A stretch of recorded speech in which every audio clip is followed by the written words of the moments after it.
Uli transmetime. Fillojmë atëre. Mirëdita të gjithëve. Ashtu sikur sa jeni njoftuar,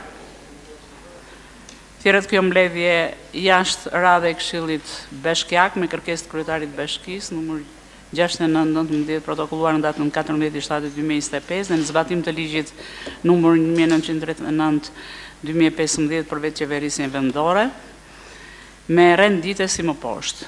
Për miratimin e rendit të ditës,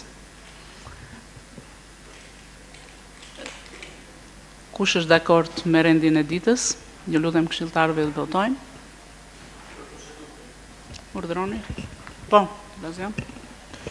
Zonja kryetare, dua të di sepse një kolegu ynë nga Këshilli Bashkiak në bazë të zgjedhjeve të fundit qendrore u zgjodh deputet në Republikën e Shqipërisë, zoti Kreka. Po.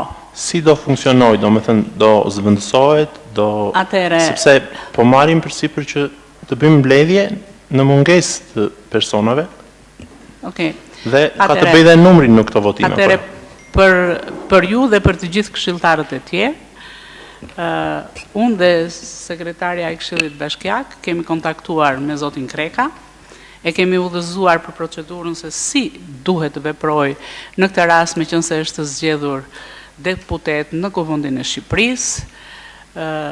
I thamë që të paraqisni kërkesë pranë Këshillit Bashkiak, sepse miratohet kjo kërkesë e dorëheqjes së tij në Këshillin Bashkiak, dhe më pas i dërgohet Komisioni Qendror të Zgjedhjeve procedura e kërkesës së tij për dorëheqje me qënë se zgjidhet deputet në Kuvendin e Shqipërisë.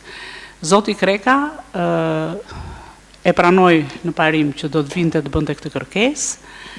Bile kam sqaruar që do të bëhet dhe mbledhja e Këshillit Bashkiak në fund të muajit korrik, kështu që duhet paraqisni kërkesën që ta miratojmë. Në dienin time, ai ka kontaktuar me sekretariatin dhe ka thënë që unë do të paraqit dorëheqjen në muajin shtator. Kam të gjithë të tagë ligjor në momentin kur unë shpallem, pra marr mandatin e deputetit. Kështu që me zor ne nuk mund t'i detyrojmë këshilltarët dhe vinë t'i japin dorëheqje. Kjo është e para, ndërsa njëra nga këshilltarët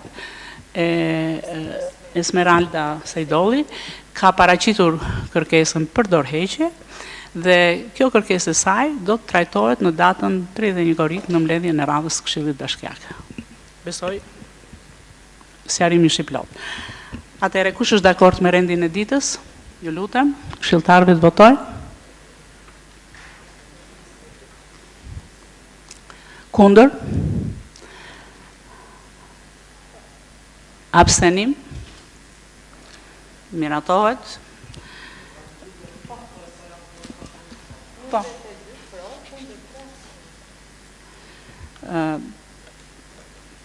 Pika 2, për miratimin e marrëveshjes bashkëpunimit për zbatimin e projektit investimeve për zhvillimin dhe menaxhimin e pronës shtetërore nën projekt rrjetëzimi i kompleksit sportiv Skënderbeu Korçë dhe zonës urbane rreth tij dhe vendosjen në dispozicion të projektit të pronave në pronësi të Bashkisë Korçë.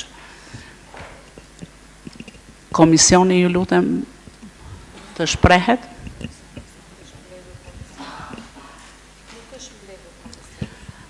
Atëre, me qënë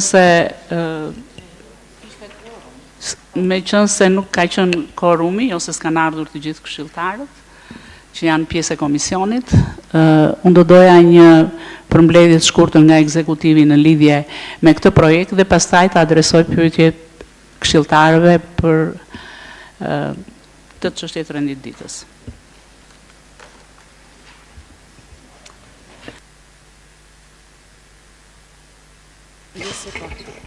Përshëndetje të gjithëve.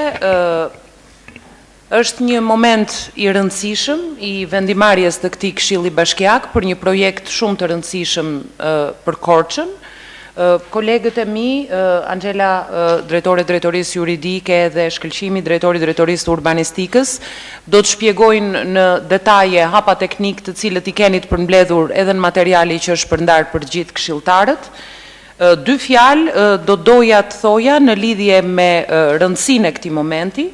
Bashkia e Korçës prej vitesh tashmë ka ndërmarrë hapa planifikues projektues dhe zbatues strategjik për zhvillimin e Korçës, duke filluar që me kthimin e bulevardit ku jemi në zonë këmbësore, me fillimin e një zone të dedikuar për zhvillimin e eventeve dhe jetës natës, punimet për cilën kam filluar, dhe pjesë e kësaj panorame për zhvillime të mirë menduara dhe të dedikuara në zonat caktuara të Korçës është edhe kompleksi multifunksional pranë stadiumit Skënderbeu, që përfshin edhe rikonstruksionin e stadiumit që ka qenë një nga premtimet elektorale të kryebashkiakut edhe në fushatën zgjedhore të 2 viteve më parë.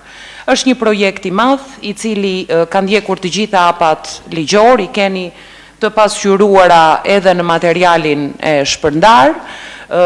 Për pikpyetje edhe njerë ja u them apo diskutime që mund të keni saktësisht kolegët e ekzekutivit do të përgjigjen, por ajo që unë dua të them është rëndësia për të qenë së bashku në vendimarrje kaq të rëndësishme, të cilat janë në linjën e filozofisë që bashkia ka patur.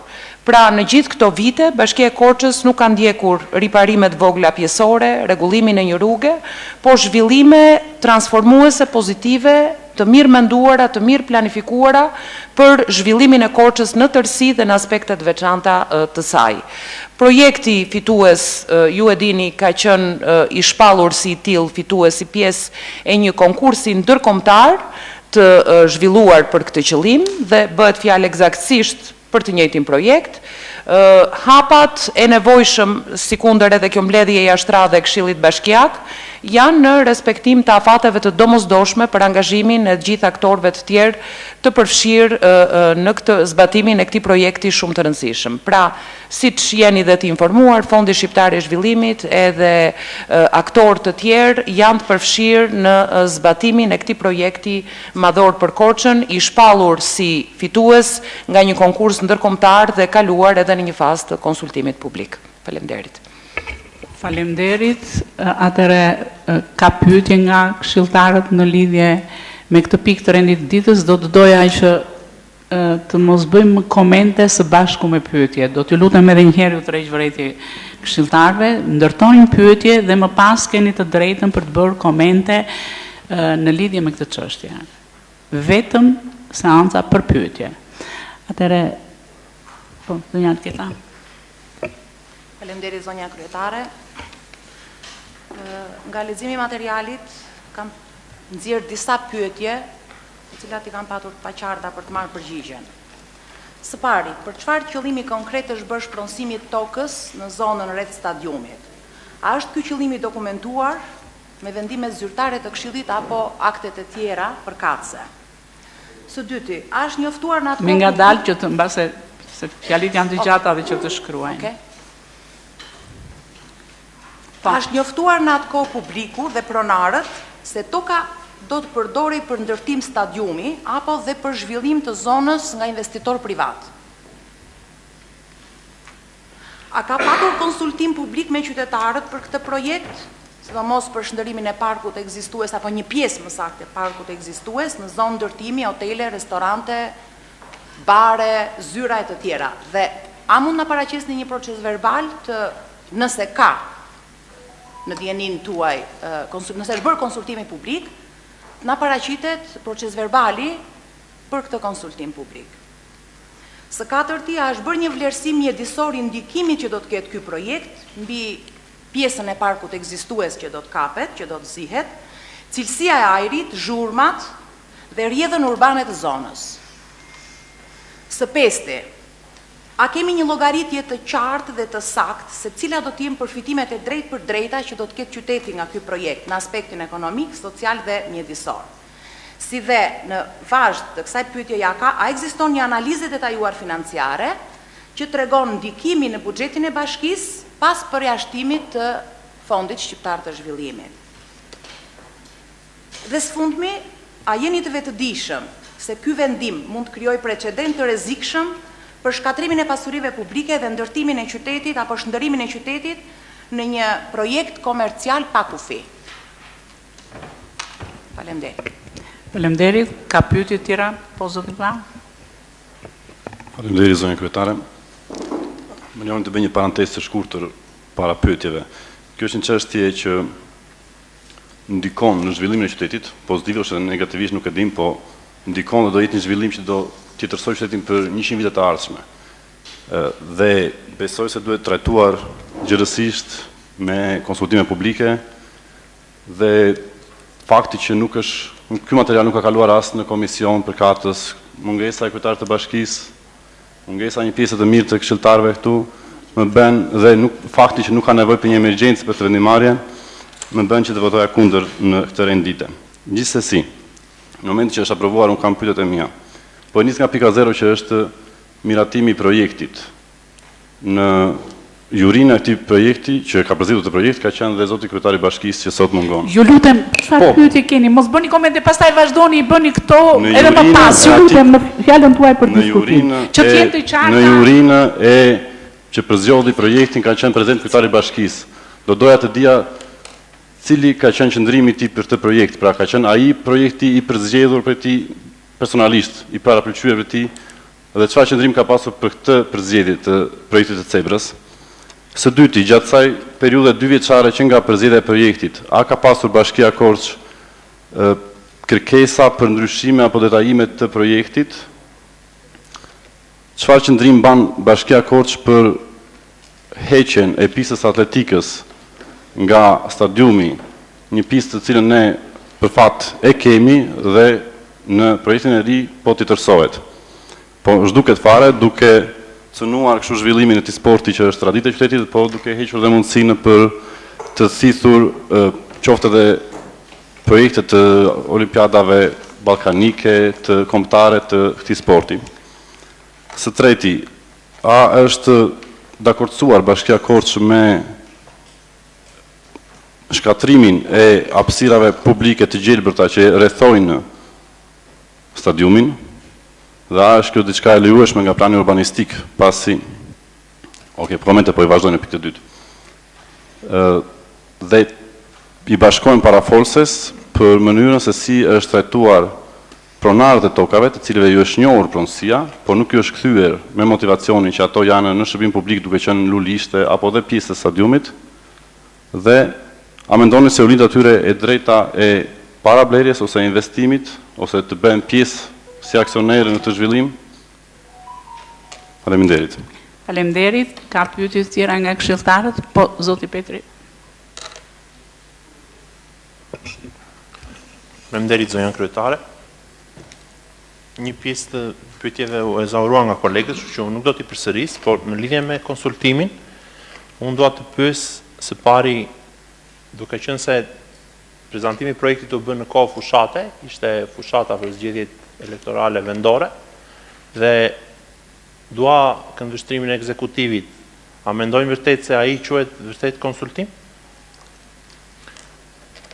Dhe sigurisht që dhe unë kam pyetjet e mia në temën e konsultimit për banorët e pallateve tek dritat e verdha, a u bë konsultime apo jo, për pronarët e tokave dhe për banorët dhe grupet interesi në shkallë të gjerë të qytetit. Pyetja tjetër lidhet me faktin ose me afatin kohor. Pse ky ngut? Pse ky ngut që në raport me një marrje shtruare të pjekur për një projekt që ka një rrezë veprimi afat gjatë në ekonominë e qytetit, pse duhet vepruar me kaq ngut? Pyetja tjetër lidhet me vendodhjen. Pse pikërisht tek stadiumi i vjetër, kur është bërë mbledhja e Këshillit Bashkiak në vitin 2023, unë kam dhënë një projekt alternativ që këtë mund ta them te komentet, por këtu po ri vetëm tek pyetja, që pse pikërisht aty kur mundet që të projektohet diku tjetër dhe stadiumi Skënderbeu për vlerën që ka për traditën të restaurohet kështu siç është dhe financat të gjenden në mënyra të tjera për të bërë një projekt mirëfilli diku tjetër. Pyetja e fundit lidhet me elementin e rivlerësimit të këtij trualli që tashmë këtu në marrëveshje na thuhet që do t'i rikthehet Bashkisë Korç. Pra, ka shumë detaje në fakt edhe aty përmendet që thuhet i jepet këtij investitori pastaj rikthehet, por nuk përmendet me imtësi, se si dhe sa. Pra pyetja konsiston në këtë gjë. A është menduar dhe është të bërë një analizë plot se si do jetë rikthimi i këtij investimi? Për përmasën publike. Faleminderit. Ka pyetje tjera? Po, zoti Dinami. Po. Faleminderit zonja kryetare. Unë personalisht mendoj që ky është një investim shumë i rëndësishëm për qytetin e Korçës dhe është e vërtetë që do një vëmendje të madhe.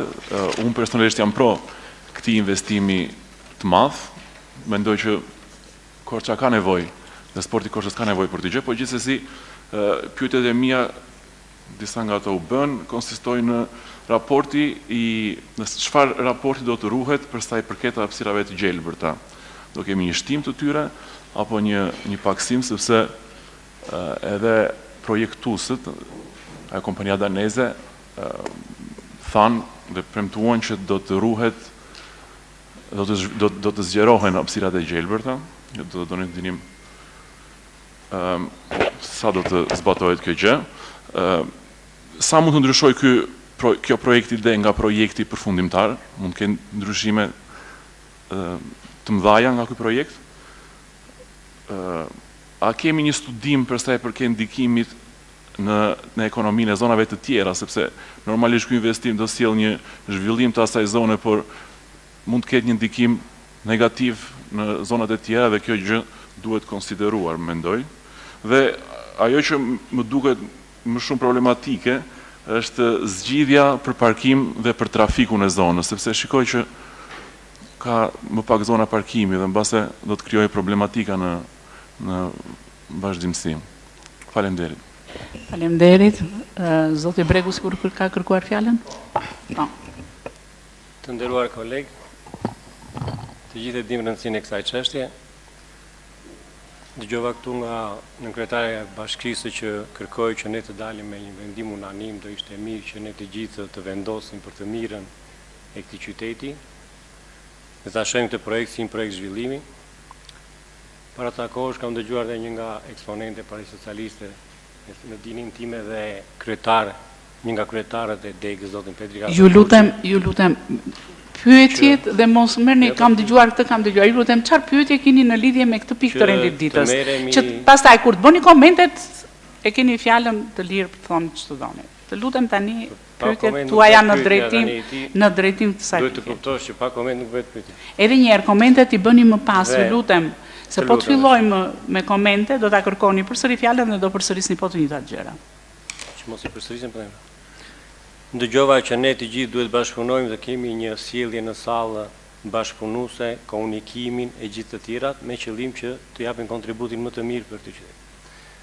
Ndaj në këtë moment më lind pyetja, të gjithë ne që jemi këtu sot, kemi ardhur me qëllimin që ta shohim me pozitivitet për të bërë më të mirën, apo kemi ardhur me një mendim të paracaktuar dhe dikush apo një pjesë do të votojnë ashtu siç kanë marrë udhëzimet dhe debatet janë të pavlerë. Ky është shqetësimi tim i parë. Tani kalojmë pyetje të tjera. Kjo është në formë pyetje në fakt. Pyetja tjetër është, ndërtimi i stadiumit, a ka një kosto më vete se sa koston, me qëllim që bashkia apo dhe institucionet të tjera të shtetit shqiptar të marrin parasysh që ne të ndërtojmë stadiumin dhe diçka nga rehabilitimi i zonës, po mos e japim me PPP këtë stadium. E para. E dyta, nëse ne duam të bëjmë një zhvillim kaq modern, stadiumi të nivelet të larta për pjesëmarrje olimpike ndërkombëtare, me zhvillim zona dhe një lagje të re, a ka marrë parasysh bashkia që të gjejë një zonë tjetër në periferi të Korçës dhe të ndërtojë një stadium të ri me të gjithë zonën, me PPP, pa cënuar të drejtat që në këtë zonë janë të pronarëve, pa mbi ngarkuar, mbi populluar me ndërtime dhe dëndësi jashtë normave atë zonë. Këto janë pyetjet për momentin. Më vonë mbas më dyve në pyetje. Faleminderit. Ka pyetje tjera nga këshilltar, po zonja Ada Përmeti. Kam një pyetje e cila vjen edhe nga banorët dhe qytetarët që vazhdimisht më pyesin që çfarë do bëhet me stadiumin dhe kur do të bëhet ai siç është premtuar edhe më parë, duke qenë se ky është një projekt madhor, me sa jemi të informuar, si është menduar që fazat e tij, pra kur do të jetë stadiumi i pari, sepse ai është kompleks si investim. Dhe banorëve ajo që intereson e para është të kenë një stadium të standardeve dhe që të vinë të luhet edhe jo vetëm ekipi i Skënderbeut, por edhe ekipe të tjera sipas asaj që lexova këtu me si ka ajo e sporteve. Kështu që kjo është e pyetja që do desha pra dhe sa kohë do zgjas nëse do ishte diçka e tillë që të kishim një stadium të. Okej. Faleminderit. Ka të tjerë? Nëse jo, atëre fjala për zëvendës kryetaren dhe më pas për ekzekutivin, duke marrë me radhë të gjitha pyetjet e drejtuara nga këshilltarët. Faleminderit gjithëve në fakt për pyetjet. Siç e thash dhe në fillim, pyetjet e karakterit teknik do të përgjigjen nga kolegët, por dy gjëra doja të ndalesha për të mos keq kuptuar atë që thash në fillim. Në momentin kur ekzekutivi fton organin e tij vendimarrës që është Këshilli për një votim unanim, nuk do të thot një vendim i paramenduar. Do të thot një ftesë për një vullnet qytetar, për një projekt që për ekzekutivin dhe për Korçën është shumë i rëndësishëm. Absolutisht nuk lidhet me paramendimin as me imponimin, sepse në fakt ata që impononi vendimin ekzekutivit jeni ju, me gjithë respektin për gjithë secilin nga ju. Pra, Këshilli Bashkiak mbetet organ vendimarrës. Ekzekutivi është një organ që harton politika zhvillimi, projekte dhe ja prezanton Këshillit Bashkiak për vendimarrje. Sa i takon pyetjeve, shumica ishin e karakterit teknik, unë i kam mbajtur shënim gjitha, besoj edhe kolegët dhe do të përpiqemi që t'japim shpjegimin edhe përgjigjen për aq sa informacion projekti ka deri tani, sepse në djenin time, mbase kolegët më korrigjojnë, janë edhe pyetje që i referohen vlerave apo afateve të sakta, cilat mbase për momentin nuk mund të përgjigjen saktësisht. Dua të ndalem tek vetë emri i projektit vendimarrja për cilin na ka mbledhur sot. Rijetëzimi i stadiumit Skënderbeu dhe zonës urbane përreth tij. Dhe më erdhi në mendje jo vetëm zona për cilën ne propozojmë këtë projekt, por zona deri në pjesën e Unazës. Sepse është një projekt në fakt i filluar jo sot për jetëzimin e asaj zone. Unë kam shumë se një dekadë në ekzekutiv dhe kur flisnim për kompleksin multifunksional sportiv, nuk ishte ende viti 2010, që do thot është një qasje e vjetër vizionare e bashkisë, e cila ka filluar të zbatohet prej vitesh tashmë. Pra kishim stadiumin e mbyllur të lojrave me dorë, apo harqet, si që njinim ne korçarët, që ishte një godin e nisur dhe e lënë në mes, një vend grumbullimi mbeturinash, toka djerë që nga pjesa e Unazës deri afër stadiumit, dhe sot nëse bëni me mendjen tuaj retrospektivën dhe bëni një shëtitje me mend që nga pjesa e Unazës deri te pjesa që ne po propozojmë të vazhdojë ndryshimi dhe rijetëzimi, tashmë kemi qytetin e fëmijëve, një nga vendet për të mos thënë vendi më i frekuentuar nga fëmijët në Korçë, një zonë të madhe parkimi, pra është shmangur ai problemi që kur kishte ndeshje në stadiumin Skënderbeu, bulevardi Republika edhe rrugicat mbusheshin me makina, makinat e prindërve që shohin fëmijët apo të tifozëve të futbollit që ndjekin ndeshjet parkohen aty, terene sportive dedikuar lojrave me dorë, tenisit dhe një riaktivizim jo vetëm të sportit profesionist, por edhe të sportit amator në Korçë. Pra, rindërtimi apo rijetëzimi i gjysmës saj hapësire aty, që është bërë realitet fal projektit të qytetës dhe zonës sportive, ka bërë që jo vetëm ekipet profesioniste, por edhe amatorët që nga fëmijët deri në moshat më të rritura në Korçë, të dedikohen të eksporti, të organizohen kampionate edhe të ekipeve amatore, të ketë një gjallëri shumë të madhe dhe sigurisht ajo zonë të mos jetë më ca harqe të lëna djerë nga ndërtimi mbetur në mes, por një institucion i rëndësishëm publik në shërbim të fëmijëve dhe zhvillimit sporteve. Në këtë sens, vetë termi rijetëzimi i stadiumit Skënderbeu dhe zonës përreth tij do thot vazhdimi i asaj që ka nisur që nga pjesa e Unazës për ta çuar deri në krye. Dhe nëse i rikthehem argumentit që thash në fillim që një kryetar bashkie apo një bashki vot besohet nga qytetarët edhe zgjedhësit, sigurisht jo nga të gjithë, por nga shumica, për qasjen vizionare të tij. Korça ka 4 drejtime kryesore të zhvillimit të saj ekonomik. Ka bujqësinë, ka turizmin, ka teknologjinë e informacionit dhe edukimin. Këtu janë 4 drejtimet mbi të cilat është bazuar edhe programi ynë elektoral 4 vite më parë dhe të cilat po zbatohen rigorozisht. Në këtë sens, nëse sporti alternohet me element që e vitalizojnë zonën edhe janë në mbështetje të këtyre linjave ku hyn edhe pjesa e edukimit, edhe pjesa e turizmit, do thotë që ne jemi në përmbushje të asaj që ju kemi prezentuar ball hapur edhe jo të fshehur qytetarëve dhe për cilën kryetari i bashkisë, i cili për arsye objektive në fakt nuk ndodhet në këtë takim, sepse do të ishte shumë i dëshiruar të ishte, është vot besuar dhe po zbaton përpikmërisht atë për të cilën ka marrë votën. Pastaj pjesa teknike, e cila ngjall edhe pyetje edhe do të sqarojnë kolegët, është një tjetër qasje, por unë ja u thash, procesi i konsultimit publik është kaluar, pavarësisht se nuk mund paragjykohet ishin zgjedhje apo nuk ishin zgjedhje, ai ishte momenti, është prezantuar apo zhvilluar konkursi dhe në praninë e kryeministrit vendit, sepse për Korçën ky është një projekt shumë madhor. Pastaj filozofia e rindërtimit të stadiumeve, ta ndërtojmë ashtu siç është, më duket një filozofi që nuk po zbatohet as me arenën kombëtare dhe nuk është zbatuar si e tillë, sepse ka disa qasje financiare, menaxheriale, të ardhura të mëdha që shteti shqiptar, qeveri qendrore apo pushtet lokal nuk i përballon, që gjenden formula alternative si në çdo vend të botës për të siguruar një facilitet sportiv siç është stadiumi.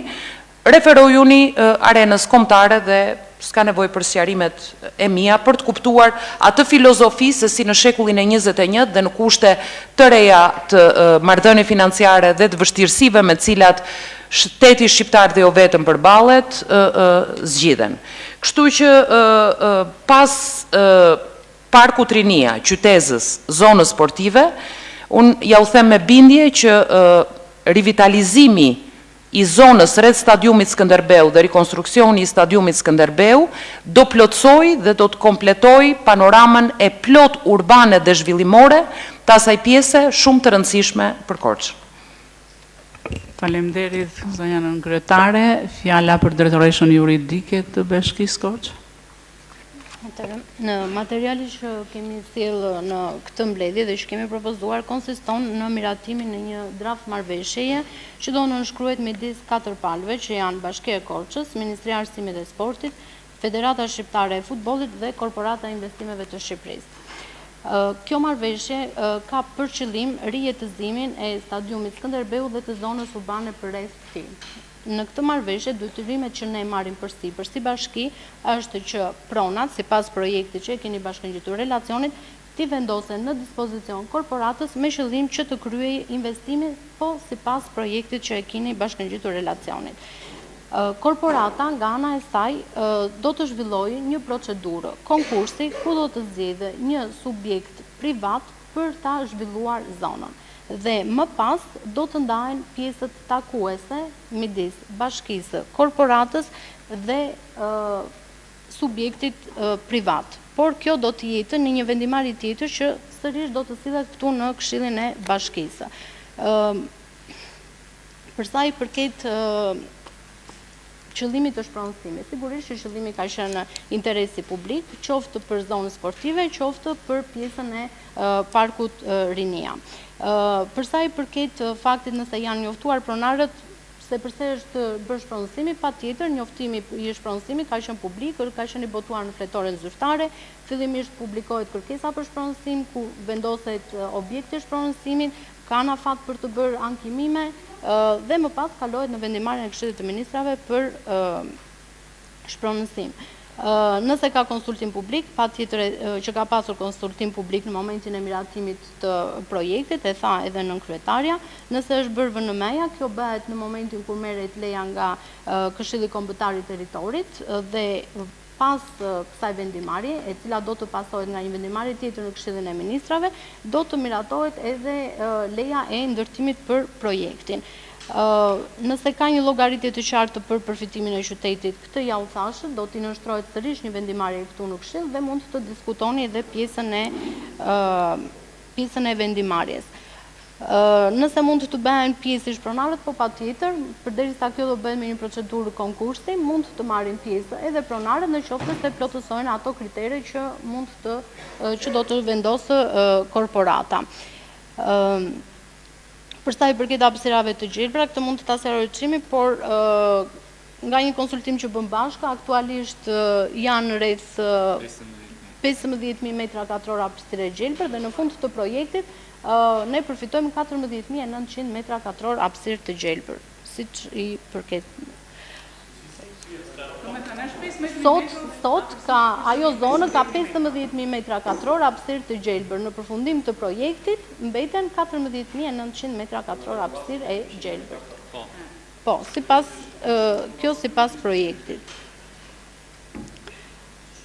Për sa i përket heqjes së pistës atletikës, në këtë zonë ka një pistë atletike aktualisht që është në fushat mbrapa qytetës. Për hapësirat të gjelbra e Sarova, nuk e di nëse ka ndonjë pyetje në lidhje me qëndrimin e kryetarit, këto mund t'i përgjigjem, po gjithsesi ka vendosur shumica për projektin fitues. Të mbaroj pastaj. Në lidhje me shpjegimin. Vazhdoni, ju lutem. Në lidhje me shpjegimin që dha kam një pyetje. Ju lutem, të mbaroj. Mbaroj, më çfarë mbaroj? Ju lutem. Mbaroj fare. Angela, ju lutem vazhdoni. Angela, vazhdoni.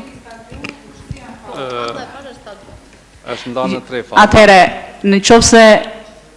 në qoftë se drejtoresha juridike nuk ka më për të folur në lidhje me pyetjet e zhvilluara nga këshilltarët, t'ja japim fjalën drejtorit të urbanistikës për të vazhduar pjesën tjetër teknike.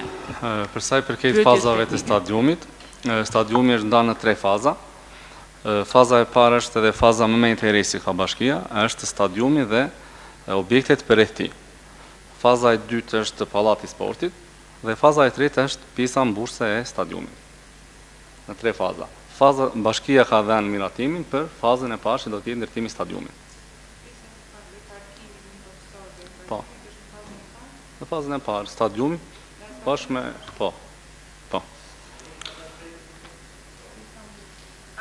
Faza e tretë është pjesa mbushëse. Bashkia ka dhënë miratimin për fazën e parë që do të jetë stadiumi. Pra i gjithë projekti kalon në 3 faza. Faza e parë është stadiumi, faza e dytë është pallati i sportit, për të cilit dhe e treta është zona përreth. Po dëgjoni, ju lutem, dëgjoni. E keni në dispozicion?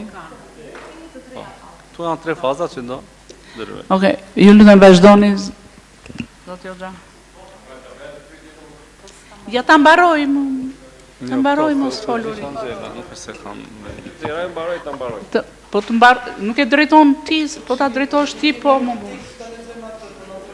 Të lutem, ka më... Ju lutem... Ne sot...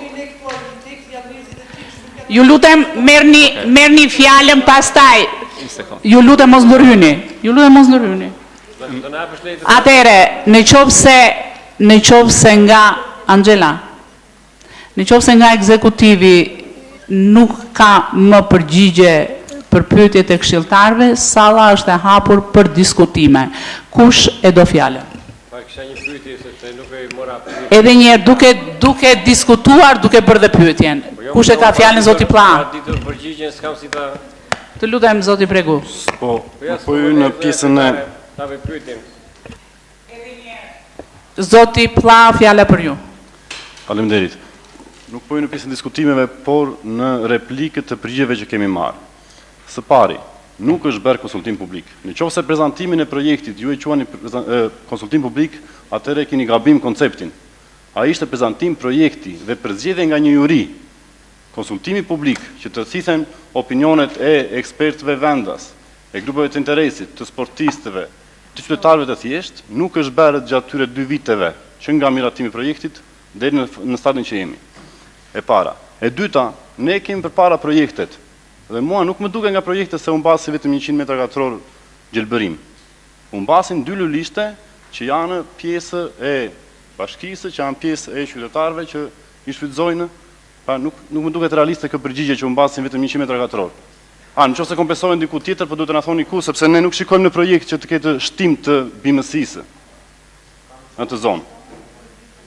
Në cilën pjesë mbrapa? Ju lutem, Angela, të lutem. Më falni, zonja kryetare s'kam mbaruar. Jo. Fjala që tha zonja në kryetare bashkisë. Klajdi, juve vazhdoni, fola me vazhdoni. Fjala që tha zonja në kryetare bashkisë që është pjesë e kësaj strategjisë të madhe që lidhe me qytetën e sportive, me pishinën e mbyllur, me palatin e sportit.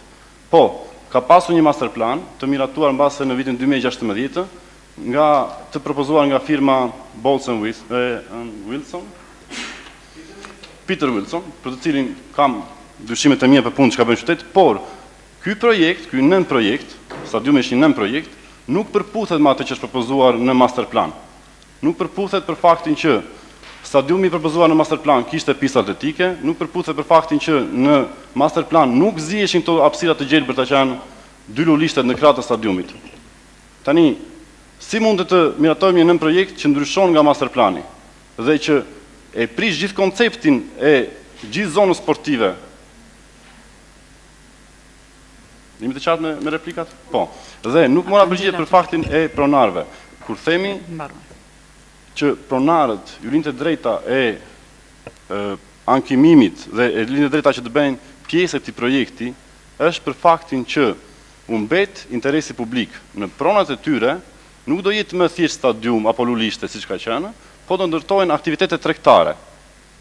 Atëherë në momenti që u mbet interesi publik dhe kthehet në aktivitet tregtar, pronari ka ndryshim destinacioni dhe pronari linë të drejta që të jetë para blerës ose të gjejë ai një investitor që të kompensojë dhe pronat e tyre, ose që bashkia të marrë masa që të kompensojë me vlerë tregu këto prona, përpara se të fillojë gjithë hapat e tjera të gjetjes investitorëve të tjera.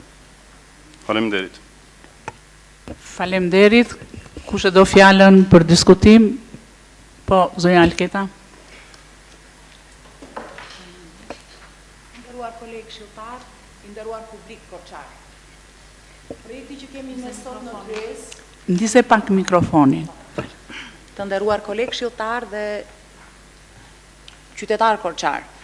Kemi një projekt përpara në Tryez dhe në pamje të parë tingëllon ambicioz, zhvillimor dhe nuk duhet konsiderohet mos votimi ynë i pjesës që do të votojnë kundër përfshirë dhe mua pa diskutim, si opozit që ne nuk duam zhvillimin, ne nuk duam investimet, ne jemi kundër zhvillimit qëndrueshëm të qytetit Korçës. Jo absolutisht, sepse do t'jap dhe disa argumenta, një pjesë të cilave unë i bëra pyetje, por nuk mora përgjigje të sakt, por një përgjigje të thatë të pa argumentuar. Ne kemi një detyrim që të shohim përtej këtyre fjalëve të bukura dhe të garantojmë interesin afatgjat publik dhe jo interesin e grupeve të veçanta. Ky projekt ngresh qetësime të thella në disa nivele: ligjor, mjedisor, etike dhe shoqëror. Së pari, shpronësimi i tokës për interes publik në thonjza dhe më pas kalimi në një investitor privat për të ndërtuar hotele, zyra, bare, restorante e kështu me radhë, është një devijim serioz i qëllimit fillestar. Është një abuzim me kuptimin e shpronësimit dhe shkelje të besimit qytetarëve.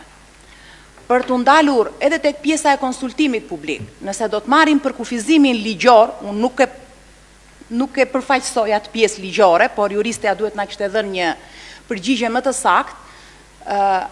Kur themi konsultim publik, kemi parasysh jo prezantim të projekteve. Prezantimi i projekteve ishte momenti final i prezantimit dhe ky prezantim duhet të bëjë mbasi të thitheshin të gjitha mendimet në këtë konsultim publik, i cili është një proces demokratik, ku marrin pjesë të gjithë të interesuarit, popullsi e kështu me radhë, dhe të japin mendimet e tyre pro apo kundër, apo dhe vërejtje.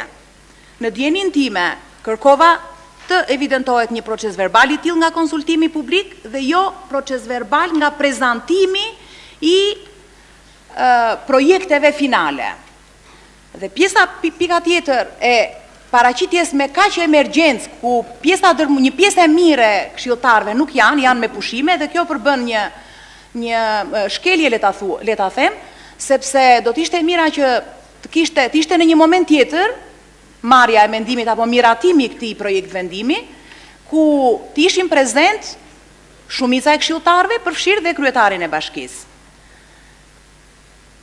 Së dyti, po cënohet një park aktiv, një nga të paktat hapësira publike të gjelbërta që ekzistojnë në këtë qytet, për të kthyer në një zonë ekskluzive biznesi. Ky nuk është zhvillim, është privatizimi i ajrit, i tokës dhe jetës urbane. Korporata investimeve autorizohet që të hap një garë me partner privat, të negocioj kontrata dhe të regjistroj pronën në emër të vet apo të entiteteve të saj. Çka është një rrugë drejt për drejt zhveshjesh së bashkisë dhe të qytetarëve nga prona publike. Ky është një model PPP-je i mbyllur, ku shteti garanton pronën, por privati merr përfitimet. Rreziku i privatizimit të pronës publike në vetvete pra nënkuptohet, pra rrezikohet që kjo pronë publike në një moment caktuar mund të privatizohet. Nuk kemi parë asnjë analizë të qartë mbi përfitimet reale të qytetit. Nuk duhet të vijë kjo analizë, me sa përmendi juristja, më mbrapa, por kjo duhet vijë para se të miratohet analiza e përfitimeve reale, kush përfiton, qytetari i zakonshëm apo vetëm një rreth i vogël që do të përfitojnë nga bizneset apo nga ndërtimi. Nuk është një strategji, është një shkatrim i qëllimshëm i një zone të rëndësishme urbane, kthimi i saj në një pasuri për interesa të ngushta private. Ne jemi këtu për të mbrojtur interesin e përbashkët, jo për të heshtur para dhënies të tokës publike për qëllime komerciale.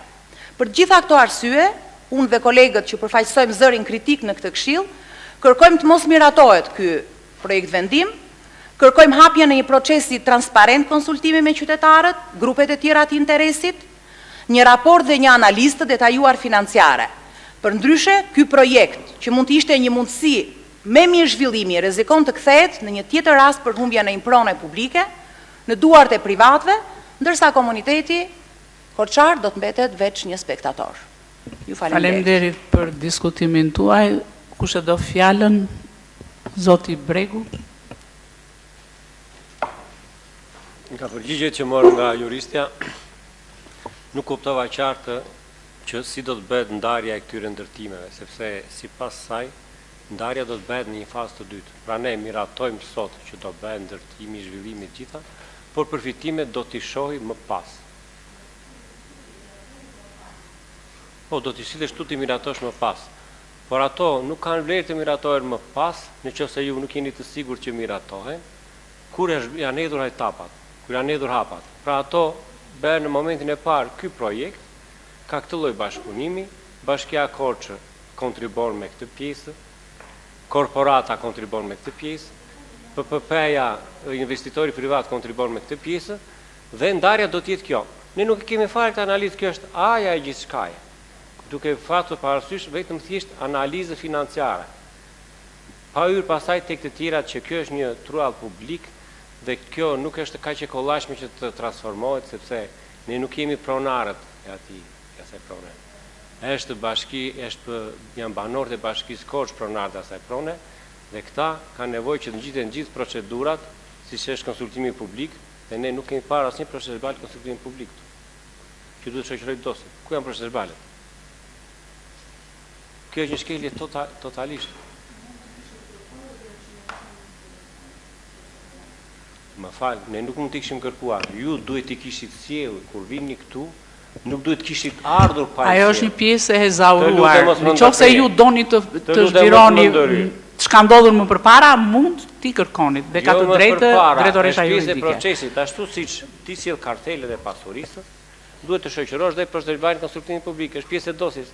Ashtu siç ke sjell projektin, siç thua, duhet të sjellësh dhe këtë. Ashtu siç duhet të sjellësh dhe marrëveshjen se çfarë përfiton secili nga aktorët që marrin pjesë.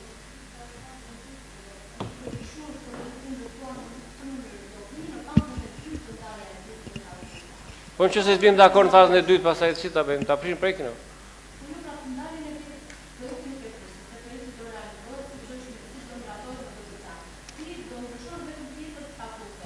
Po nuk rënë dakord me pjesë takuse, çfarë ndodh pasaj?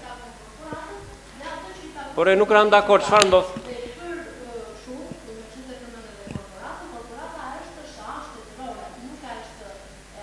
Po s'ka rëndësi se është shtetërore, është subjekt më vete. Është subjekt më vete, ka përgjegjësi më vete. Angela, të lutem ta mbaroj, ta shteroj mendimin zoti Bregu në lidhje me këtë çështje. Pra unë jam i paqartë në lidhje me këto pika. Po. Kush mund të më sqarojë në lidhje me këto pika? Po pjesën kuptimore s'kemi çfarë i bëjmë, kjo është çështje pjesës kuptimore. E kupton se kupton me këtë shpjegim që po i ke procedurë verbale të konsultimeve publike. Me që ti kupton kaq më mirë se ne. Edhe ne se kuptojmë. Ku i ke procedurë verbale të konsultimit publik? A i ke? Faleminderit, a do diskutoni për çështjen apo do bëjmë pyetjen e keni apo se keni proces verbalin? Keni mendime të tjera, ju lutem. Keni mendime të tjera se ka dhe këshilltar të tjerë që duan fjalën. Ju lutem. Që të vazhdoj diskutimi, nuk duhet të di që s'kam proces verbale, dhe të vazhdoj diskutimi me këndvështrimin që s'kam proces verbale. Proces verbale ka dhe do t'ju vjen në dispozicion kur të doni ju. Po nuk më thua që nuk e mbaruat zoti Bregu, ju lutem se po bëni. Ju lutem të bashkë lidhura me projekt vendimin. Faleminderit për sugjerimin. Angela, të lutem. Patjetër që cënon, mungesa e argumentacionit e bën vendimin të paveshëm. Okej, keni më mendime të tjera? Keni më mendime të tjera në lidhje me këtë çështje se kanë kërkuar dhe këshilltar të tjerë fjalën. Ju lutem. Unë kam pyetje këto po pres përgjigjet. Pastaj do bëj diskutim. Përgjigje do t'i marrësh. Mbase diskutojmë. Atëherë zoti Koçibelli, Angela, të lutem. Tani të nderuar këshilltar, unë po ndryj me të drejtën për shkak se duhet të sqarojmë diçka. Ne në vitin 2023 kemi marrë një vendim Këshillit Bashkiak dhe i kemi dhënë autorizimin kryetarit të bashkisë për të kooperuar dhe për të u marrë me institucione të tjera, siç është Fondi Shqiptar i Zhvillimit apo Federata Shqiptare e Futbollit dhe institucione të tjera. Tashmë çfarë ka ndodhur se e shoh që shumë këshilltar nuk janë sqaruar dhe më mirë është t'ja sqarojmë. Për shkak se Fondi Shqiptar i Zhvillimit nga negociatat që ka pasur kryetari i bashkisë ka dalë që nuk ka para të mjaftueshme për ta financuar këtë projekt. Dhe tashmë është parë nga ana e institucionit që nuk duhet të jetë me ky institucion që duhet të vazhdojë për të bërë këtë investimin, por duhet të kooperojt e të vazhdojt negociata me korporatën e investimeve shqiptare, e cila, si pas informacionit që kemi, është dakordsuar që do përpiqet që të realizoj projektin si pas mënyrave të saj që ajo ka më pas. Pra, duhet të sqarojmë që ne duhet të autorizojmë përsëri kryetarin e bashkisë për të gjetur këtë institucion si është korporata për të vazhduar negociatat për të miratuar më pas edhe projektin final. Pra kjo ishte për sqarim. Ndërsa për sa i përket investimit, unë personalisht mendoj që vërtet qytetit të Korçës i mungon një stadium i përmasave europiane, pavarësisht se në gjykimin tim edhe pista e atletikës duhet ishte për shkak të historisë që ka qyteti Korçës me atletikën dhe emrat që kanë nxjerrë, por nga ana tjetër shumë stadiume europiane që janë vetëm të futbollit mendojnë që bërja e një arene vetëm për futbollin kërkojnë që të mos jetë pista atletikës sepse jep më shumë entuziazëm akustikës stadiumit dhe eufori dhe kjo ka pasur suksese më të mëdha. Ndërsa për sa i përket objekteve, mendoj se shumica prej tyre nuk japin bukuri stadiumit jashtëm qytetit Korçës, por përkundrazi e sfulmojnë, e bëjnë më të mbyllur dhe do isha dakord që të ishte një stadium, një prej projekteve të tjera në fakt atë ditë që ishte prezantuar në qytetin e Korçës në teatri Andoza Koçajovi, por jemi në këto kushte që është miratuar ky projekt. Gjykimi im është që pavarësisht vendimarrjes sot që do ketë Këshilli Bashkiak, Korporata e Investimeve Shqiptare mendoj se në rast se duhet të realizojë projektin e stadiumit, fillimisht duhet të investohet vetëm për sa i përket stadiumit dhe jo objekteve rreth saj, sepse jo vetëm që iqet sipërfaqja e gjelbër, por edhe sfumohet bukuria e stadiumit. Ky është mendimi im. Faleminderit. Faleminderit. Ka këshilltar të tjerë që duan fjalën, po zoti Petri.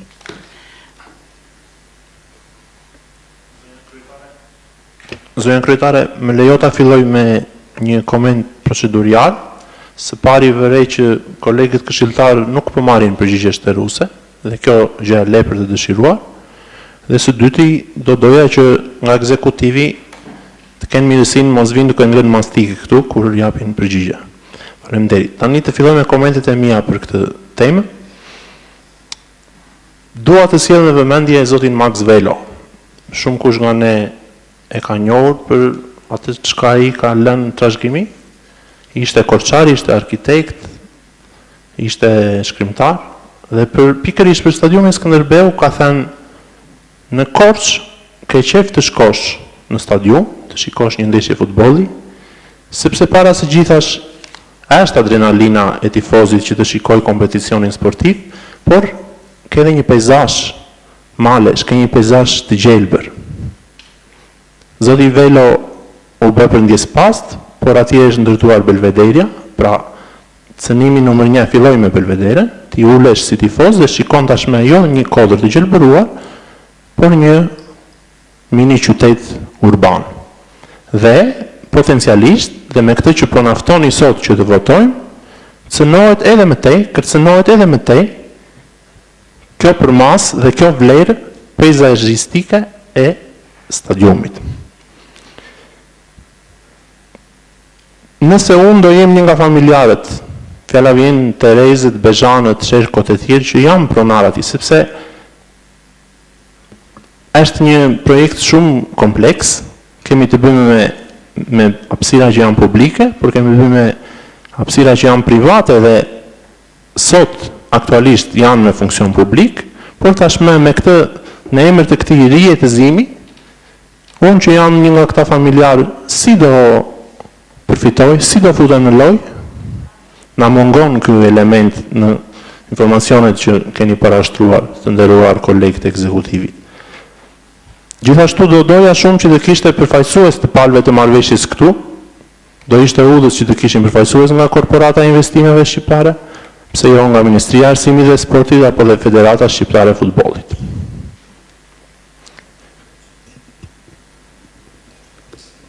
Afati kohor, këtu duket që kanë gut, pra duhet bërë, sepse leta kapim demin për brirësh.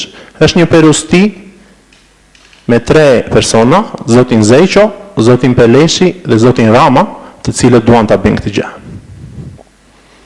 Dhe ju po naftoni këtu që të filmosim që ambicia e tyre të realizohet për të bërë këtë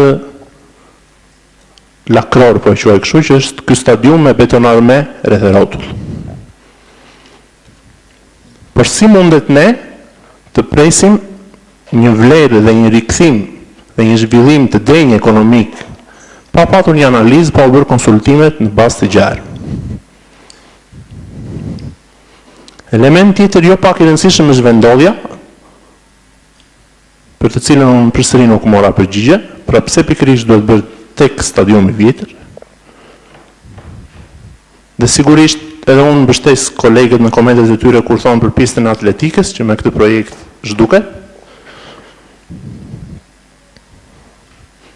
Dhe e falenderoj dhe zotin Koçibelli që e vuri në vëmendje dhe tha që elementi kryesor këtu është që FSHZ-ja doli me prononcimin që ne nuk kemi para mjaftueshëm, ndaj po parashtrojmë këtë skemë.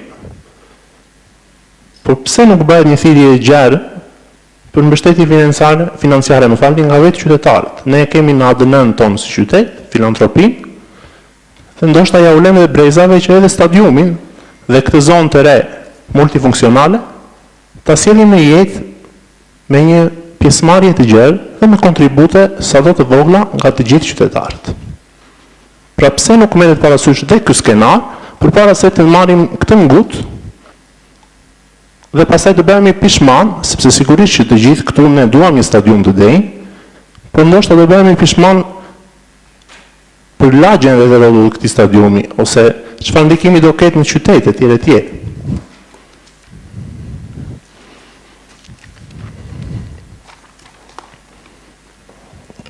Zonja Benila tha që e keni shembullin në arena kombëtare, sigurisht.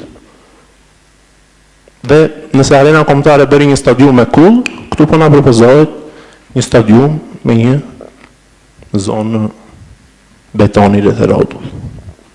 Sigurisht do ketë shërbime, do ketë një vlerë të shtuar në atë mikroklim biznesi atje, por ka pikpyetje të mëdha për një qytet në bjerje e sipër të demografisë. Ne e shohim dhe me pazarin, u bë rivitalizimi, u bë restaurimi, dhe ka shumë pikpyetje për ecurin më tej. Për të gjitha këto, unë sot votoj kundër. Faleminderit. Faleminderit. Ka këshilltar të tjerë? Zonja kryetare, mund të marr përgjigje për pyetjet përpara se të parashtroj dhe komentin tim të rruten? Ti përse i dhe një pyetje? Unë mendoj që të japim fjalën këshilltarëve, diskutojnë dhe pastaj do t'ja jap fjalën prapë ekzekutivit. Okej, sepse nuk kam marrë përgjigje për pyetjet dhe diskutimin do doja ta bëja pasi të merrja përgjigje të shtëruese për pyetjet që kam parashtruar. Të mbaroj se kanë kërkuar dhe këshilltarë të tjerë fjalën, që t'ju japim mundësi. Po, zoti Feyzullah. Faleminderit zonja kryetare. Unë siç e thash edhe pak më përpara, personalisht jam pronë ndërtimit të stadiumit, sepse jam dhe një tifoz i futbollit dhe e kam ndjekur ekipin e Skënderbeut prej vitesh dhe të them të drejtën, në ato vitet e arta të Skënderbeut gjithmonë e kemi menduar sepse Korça nuk e ka patur një stadium modern për të përfaqësuar denjësisht ashtu siç përfaqësohej me lojën e futbollit, përfaqësoj edhe me arenën ku ata luajnë, edhe me stadiumin. Kështu që shpresojmë që nëse ky projekt finalizohet, ekipi Skënderbeut rritet ashtu siç ka qenë vitet më përpara. Gjithsesi, unë mendoj se ky stadium do të shërbejë dhe si motor zhvillimi për qytetin, duke ndikuar pozitivisht në ekonomi dhe në turizëm, duke krijuar vende pune si nga momenti i ndërtimit kantierit, edhe në tek menaxhimi i afatgjat të stadiumit. Gjithashtu mendoj se do të ketë një ndikim pozitiv tek rinia dhe tek sporti, duke sjell infrastrukturë moderne, duke sjell një pishinë olimpike dhe mundësi më të mëdha për ekipin e qytetit. Por gjithsesi, entuziazmi nuk do të thotë që nuk do të jemi të kujdesshëm që ky projekt të realizohet ashtu siç duhet. Mendoj që transparenca totale për buxhetin, për detajet dhe për kontratat është shumë e rëndësishme. Mendoj që konsultimi me komunitetin atletikës për t'i rikthyer edhe atyre infrastrukturën e dur është, siç e thanë të gjithë, shumë i rëndësishëm. Mendoj se mbrojtja e hapësirave të gjelbërta, gjithashtu implementimi i paneleve diellor, riciklimi i ujit të shiut është një gjë që duhet marrë vëmendje. Zgjidhja e trafikut dhe parkimi po ashtu ka rëndësinë e vet. Unë mendoj që ky stadium duhet të ndërtohet, por ne duhet ta ndërtojmë ashtu siç duhet dhe të japim qytetit transparencë dhe respekt. Faleminderit. Faleminderit, nëse zoti Tollkuçi dakordsohet, t'ja japim fjalën ekzekutivit për pyetjet, përgjigjen e pyetjeve të zotit Vlla. Në pyetje që unë kam vajtur shënim, qëndrimi i kryetarit si në pozicionin e antarit të jurisë. Ju thashë që këtë nuk t'i jap dot përgjigje, por juria në shumicën e saj, ose edhe unanimisht, ka vendosur që ky të jetë projekti fitues. Qëndrimin e kryetarit ndoshta rezervoj të drejtën ta pyesësh në një mbledhje tjetër. Kërkesa për ndryshim apo detajim të projektit, po kërkesa për ndryshime të projektit kemi bërë, domethënë, po jo në këtë fazë. Me këtë fazë, me fazën e parë jemi dakord për këtë fazë të projektit, pra për pjesën e stadiumit. Për pjesën për fazat e tjera, të cilat do t'i unë klari të ta sqarova edhe në Shpresën në kërkesat që kemi kërkuar nuk kanë të bëjnë me fazën e parë që po miratojmë sot. Faza e parë është ashtu siç është në projekt. Që është hapësira e gjelbërt dhe fazën e tretë. Në fazën e parë do ta vëmë në dispozicion unë shkresë.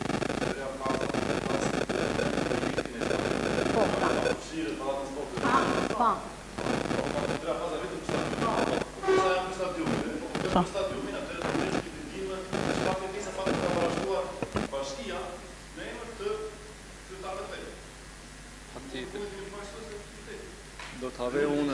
Do të ave shkresën në dispozicion, po nuk ka të bëj me fazën e parë që kemi sot. Pjesën e stadiumit dhe zonës në atë që do zbatohet e para. Nuk kemi bërë sepse është një fushë atletike dhe është në fazën e tretë. Më falni se po e bëj kthej në pyetje përgjigje, por pista atletikës që është tek qyteza sportive nuk është standarde olimpike, është me 7 pista vrapimi. Ndërkohë që një pistë olimpike kërkon të ketë minimalisht 8 ose 9 madje. Dhe e dyta, që ti të krijosh kompeticione kombëtare ose ndërkombëtare, duke thithur kësaj edhe turistë, edhe sportistë, edhe aktivitete të ndryshme në qytet, ti duhet të kesh pistë atletike në një stadium atletik. Nëse ti si bashki, po them, siguron që të kesh një stadium atletike me vete, atëherë unë dakordsoj me të projekt të këtij stadiumi. Po nëse ti nuk e ke këtë gjë dhe nuk ke mundësi ta bësh sepse duhet fonde të tjera, si mund ta heqësh një diçka që e ke tashmë të bërë? Hajde ta përmirësojmë, ta bëjmë akoma më në standarde, ta bëjmë pjesë të projektit të madh të stadiumit. Po jo ta zhdukim. Më falni se Okej, faleminderit. Ja pritra se kishte edhe pyetje të tjera. Po pra për pronarët të thashë, në momentin kur ta hap thirrjen korporata, mund të ndërhyjnë edhe pronarët nëse plotësojnë kriteret për të qenë antarë të konkursit ose për të përzgjedhur si fitues. Kjo është mundësia me pronarët. E drejta e parablerjes dhe këto nuk ushtrohen në këtë fazë sipas ligjit për kthimin dhe konfesimin e pronave. Okej, faleminderit. Zoti Tollkuçi, fjala. Nëse kishte edhe ndonjë pyetje se Po. Nëse pretendon dikush që nuk është të përgjigjur në një pyetje, mund të Ishte edhe kjo Angela, se ka mbajtur shënime ka për Klajdi, emergjenca për vendimarrje. Pase nuk është emergjenca për vendimarrje me një mbledhje të radhës koalicione ka gabim Këshillit të Ministrave brenda Korrikut. Po pra, është temuar në shkresë kjo. Shtator? Dhe pastaj Këshilli i S'ka. Ministrave shkrihet për të formuar qeveria e re. Është thjesht për të mos u bërë kohë, pra nuk është të nxitojmë me thesi në kohë. Është një mbledhje e fund muajit të Këshillit të Ministrave. Kisha një pyetje që ja u parashtrova ju zonën kryetare. Fakti që ky nën projekt nuk dakordsohet me masterplanin e bërë para tashmë 8 apo 9 vitesh, nuk ka kjo një problematikë ligjore? Pse nuk është përputhjet me planin e përgjithshëm vendor? Ka dhe masterplanin e zonës sportive, edhe të zonës sportive. Me planin e përgjithshëm vendor. Shikojni ju lutem që masterplani nuk ka prekur dhe projekti që është parashtruar nga Bolton Wilson nuk kanë prekur lulishtet. Nuk është prekur pista atletikës. Shikojni, përpara se të marrim vendimarrjet e dituar. Ajo që unë referova ishte ka qenë projekti që 2007-2008 planet sport dhe e përmenda si qasje vizionare shumë e hershme edhe para masterplanit të zotit Wilson. Dhe pastaj jurist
Nëse vjen një bashki tjetër edhe do të prish stadiumin dhe ta ndërtojë në një vend tjetër, pastaj ky është një problem tjetër. Por mënyra si funksionon qeverisja vendore është një kryebashkiak vot besohet me një program dhe qasje elektorale. Dhe mendoj, ky është mendimi tim personal dhe po të isha jashtë bashkisë, që këto vite kanë qenë shumë pozitive referuar zhvillimit urban të Korçës. Të njëjtin debat ka patur edhe pedonalia, e shkatruan, e mbyllën, sot është nga zonat më të frekuentuara, të njëjtin debat dhe pjesa e pazarit, të njëjtin debat edhe Banka Kombëtare e Shqipërisë në momentin që është ndërtuar në kohën e gjyshërve tanë. Me sa duket, për shkak edhe të një mentaliteti njerëzor, nuk ta thesha konservativ, njerëzit kanë të vështirë të pranojnë, ndjen më të sigurt me gjërat siç kanë qenë edhe që treqin nostalgjinë edhe kujtimet e tyre. Por çdo brez, çdo kohë, çdo lloj qeverisje vjen me një vizion të ri dhe besoj ky është mekanizmi se si lokalitetet dhe territoret zhvillohen. Edhe Korçën po ta lini me shtëpi një kaçe edhe pa Bankën e Shqipërisë, mbase mund të ishte më mirë në mendsinë e stërgjyshërve tanë.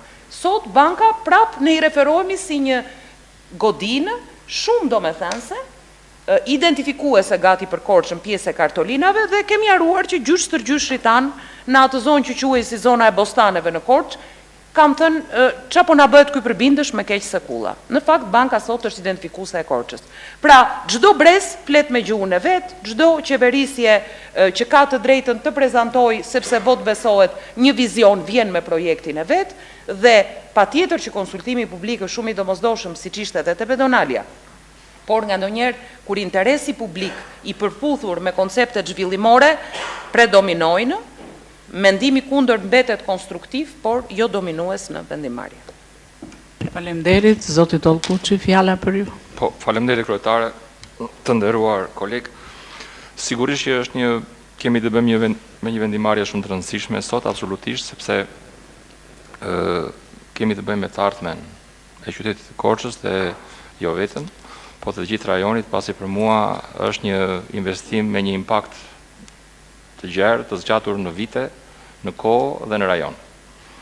Kështu që unë kam qenë një nga ata persona që ka marrë pjesë në para 2 vjetësh, 2 vjetë dhe më shumë, tek salla e Teatrit Anton Zakoçalupi, kur është bërë prezantimi I projekteve, ku është edhe shpallur projekti Fitus, dhe për mendimin tim ka qenë një takim që I kalon kufit e seriozitetit të themi, pasi me pjesëmarrjen e atyre njerëzve që ishin atje të pranishëm, duke nisur që nga kryeministri I Shqipërisë dhe deri tek qytetarët e thjeshtë të Korçës, të cilët ishin prezent dhe e kanë ndjekur me shumë endje të themi procesin e prezantimit dhe ka patur edhe mjaft debate deri në shpalljen e projektit Fitus. Kjo do të thotë që ky është një projekt që tashmë është bërë pjesë e diskutimeve publike dhe më gjerë. Madje shumë njerëz na pyesin çfarë po ndodh, deri ku jeni. Do bëhet apo nuk do bëhet, dhe kolegët u shprehen shumë mirë të pjesë. Dhe unë mendoj që Bashkia e Korçës, që kur drejtohet prej nesh, prej vitit 2007 deri më sot, ka një karakteristikë të sajën, iniciativën dhe guximin. Kemi qenë plot iniciativë dhe plot guxim, kemi guxuar të ndryshojmë. Dhe nënkryetaria e bashkisë shprehu mirë që ne, si korçare, kemi një çik të vështirë të pranojmë ndryshimin. Por në emër të zhvillimit, në emër të mirës, patjetër që do të pranojmë ndryshimin. Populli thotë që ndonjëherë po që se ngresh shumë pikpyetje dhe po që se shikon si një mashkull, si një femër shikon që do të martohet, shikon shumë variante dhe ngresh shumë pikpyetje, i thonë mu ka hetit le pa martuar.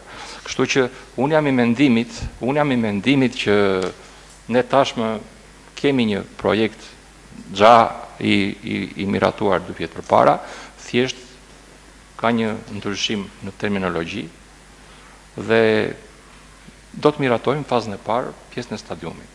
Tani, po që se ne nuk kemi mundësi që atë zonë ta zhvillojmë, sikundër e kishim parashikuar nëpërmjet Fondit Shqiptar të Zhvillimit, dhe ku na jepen mundësitë që ne këtë pjesë ta bëjmë nëpërmjet korporatës investimeve, e cila do ta tenderojë të pjesë dhe nëpërmjet privatit, pse jo?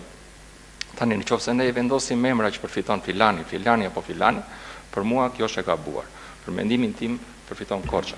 Dhe ne këtu jemi mbledhur të gjithë dhe gjithmonë kemi votuar për Korçën. Që Korça të jetë e para, që Korça të jetë qyteti ku ne duam të jetojmë.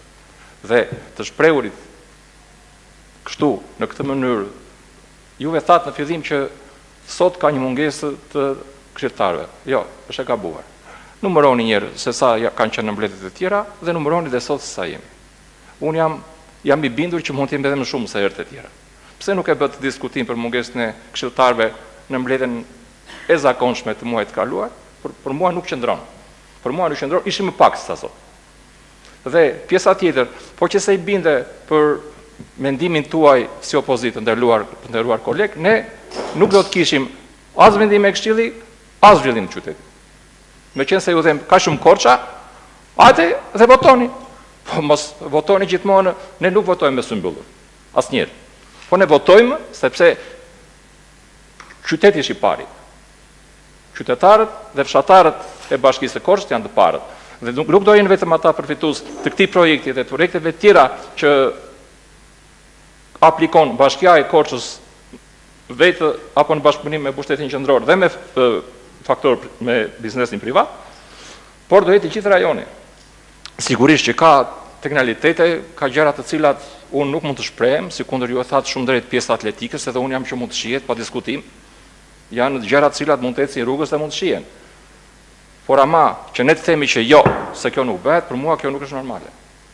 Edhe nuk na bën neve korçarëve të ndjehemi krenar që ne do votojmë kundër sepse kështu duhet votojmë. Por ky qytet ka zgjedhur, në fundit ka zgjedhur një mazhorancë, ka zgjedhur edhe një pakicë, apo një opozitë. Se për sa kohë që ne jemi rizgjedhur vetëm disa muaj më parë, kjo na bën aq më tepër krenari që jemi në rrugën e dur. Në rrugën e dur në drejtim të vendimarrjeve që ne kemi bërë si pushtet vendor, ashtu dhe si pushtet qendror. Prandaj, edhe një herë të nderuar kolegë, unë përsa fola, ju ftoj të gjithëve të votojmë këtë projekt, pasi kjo është ardhmja e Korçës. Faleminderit. Faleminderit. Ka dikush tjetër nga këshilltarët që do fjalën për të diskutuar në lidhje me këtë pikë të rendit ditës? Për të diskutuar. Po, zoti Plla. Faleminderit.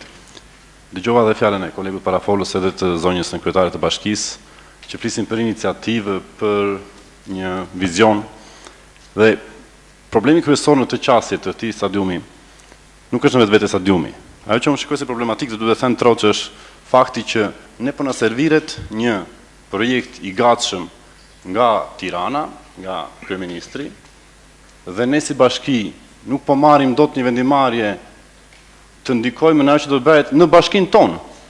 Atë që do të trashëgojmë fëmijëve tanë, sepse ky është një projekt që do ketë impakt mbase për 100 vjet të ardhshme, do qëndrojë atje i ngritur ai stadium. Dhe nuk besoj se asnjëri këtu bën kësaj salle, po dhe jashtë kësaj salle në qytet, duhet kundra zhvillimit të asaj zone apo të stadiumit. Problemi është që ne po marrim diçka të gatshme dhe nuk e kemi marrë kohën në dispozicion për ta diskutuar, për të parë ndryshime të mundshme, për të qenë ne si korçar vendimarrës, për thënë që jo, ne do bëjmë stadiumin. Po doni ta bëni ju me investitor strategjik bëni, por ama mos cënoni pjesën e gjelbër, mos cënoni pjesën e atletikës. Pra nuk po flasim të jemi kundër stadiumit, jo, absolutisht, apo kundër zhvillimit të qytetit. Ne po themi, hajde të marrim kohën e nevojshme, të hyjmë në një kuvendim të gjerë me qytetarët, me specialistët, të shikojmë ndryshimet e nevojshme që ne mund t'i paraqesim pastaj tek korporata investimeve apo tek Federata e Futbollit apo kushdo tjetër që është partner në këtë iniciativë.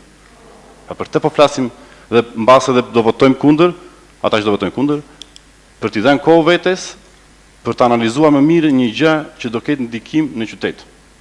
Nuk mund të marrim të gatshme çdo gjë që na serviret nga lart dhe të bindemi që orazi. Jo. Ne duhet të diskutojmë me qytetarët. Kjo është çështja ime në këtë problem. Faleminderit. Do doja që këshilltarët që kanë marrë fjalën e kanë diskutuar e zauruar, nuk mund të merret fjala për një çështje 2, 3, 4 herë dhe të përsëritim po të njëjtat gjëra. Atëre ju ftoj këshilltarët të hedhin votim. Kush është dakord? Ju lutem. Kam kërkuar fjalën për diskutim sepse s'kam bërë. Edhe një herë, ja u dha kam dhënë 3 herë fjalën. Ja u kam dhënë 3 herë fjalën, nuk tani të rrim të diskutojmë edhe të njëjtat gjëra të vazhdoni. Se nuk të vjen turp që gënjejmë 2 herë ma këtë fjalë, jo 3 herë. Dhe në 2 të thashë, po bëj pyetjen se kam pak. Edhe një herë dhe po diskutoj thatë. Dhe po diskutoj. Dhe e theksova që do ta marr fjalën për diskutim, pa të marr përgjigjet për to. Atëre keni 3 minuta kohë, ju lutem. Do marr minuta sa do. Po. Atëre edhe një herë, të nderuar kolegë, gjithë kjo mënyrë të sjelluri ku opozita nuk lejohet të flasë, ka vetëm një qëllim dhe ajo dihet. Tani, prandaj është nuk është Nuk është e nevojshme t'ja u jap fjalën nga 2-3 herë sepse do filloni përsëri nga fillimi.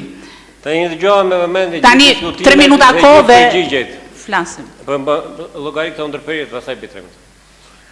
I dëgjova me vëmendje gjithë diskutimet dhe gjithë përgjigjet dhe nga të gjitha përgjigjet u vu në vëmendje u saktësua që përgjigjet janë të paqarta me mungesa, nuk u kanë informacion të plotë për të dhënë përgjigje, mungon dokumentacioni, janë shkelur procedurat që duhet të ndjekur në këto raste dhe kjo është sankcionuar sot nga të gjitha diskutimet. Pse vazhdon të këmbëngulë ky këshill, kryetaria e këshillit dhe përfaqësuesit e bashkisë për të vazhduar procesin më tej, kur duket qartë që procesi është i gjithë me shkelje?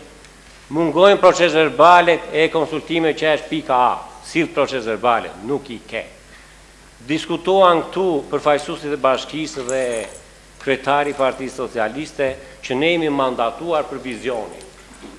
Kam dëgjuar të kryetarin e bashkisë këtu që ka thënë që kanë thyer rekordin e vota. Po, juve keni thyer rekorde sepse këtu nuk ka zgjedhje, zgjedhjet nuk janë njohur akoma dhe sot.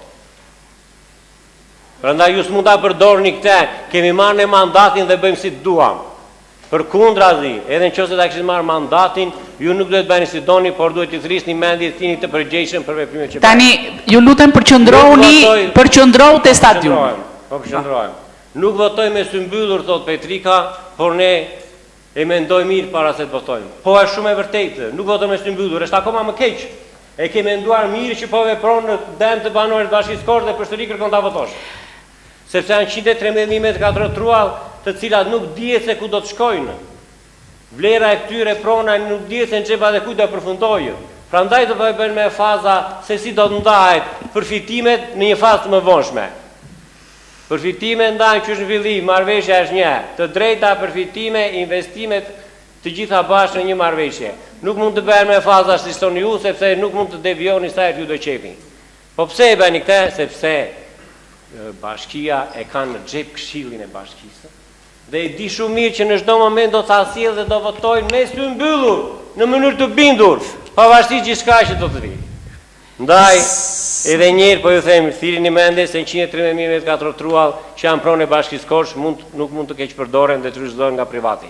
Ashtu si kërkojnë ta bëni ju, apo më keq akoma kur një pjesë e këtyre prona është pronësuar privatit për gjoja interes publik dhe po riprivatizohen në mënyrë të përcaktuar me interesa preferenciale. I thoj të gjithë këshilltarët, sidomos këshilltarët të Partisë Socialiste, të votojnë kundër. Faleminderit. Faleminderit për sugjerimin. Atëre e hedhim votim, kush është dakord? Ju lutem këshilltarët të votojmë, sekretariat numëroj votat. 23. Kundër?